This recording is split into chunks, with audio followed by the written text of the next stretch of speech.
Time for a what if, just to refresh your memory. After the 2000 season, Alex Rodriguez was a free agent. The Mets had just lost to the Yankees in the World Series. A-Rod signed with the Rangers, 10 years, $252 million.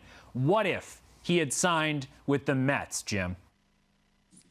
There's a lot of domino effects, I think, that would have happened out of this and probably would have changed the course of our organization. I mean, that was the year after we went to the World Series. So he comes in, he's probably playing shortstop for a few years. But at some point, we're going to have to make a decision. Does he move over to third? Because Reyes was coming up in 2003. David Wright was coming up in 2004. So that probably would have bumped David over to first base if we had gone that route.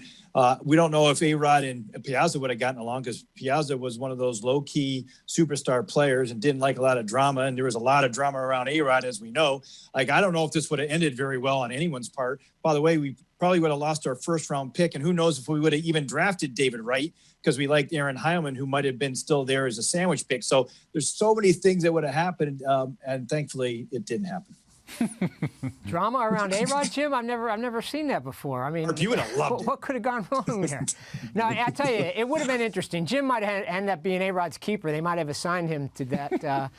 But you know what? He did have spectacular years. Now, we know he admitted to being on the juice, and when he finally was out of it on steroids during those years when he was with Texas, but he put up phenomenal numbers. Him and Piazza in that lineup would have been a lot of fun to watch. And that team, I think in 2001 at least, would have made the playoffs again probably. But it probably would have been a train wreck at some point because I just can't imagine A-Rod. He would have been, you know, competing with Jeter, basically still at shortstop, competing with Jeter for Toast of the Town as the shortstop there.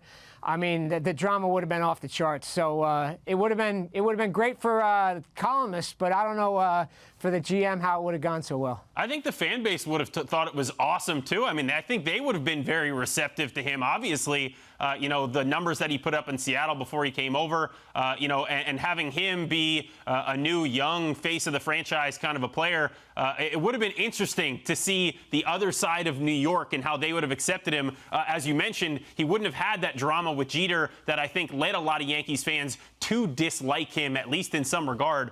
You know, so I think as far as Mets fans go, maybe it would have been a great fit for them. They might have loved it.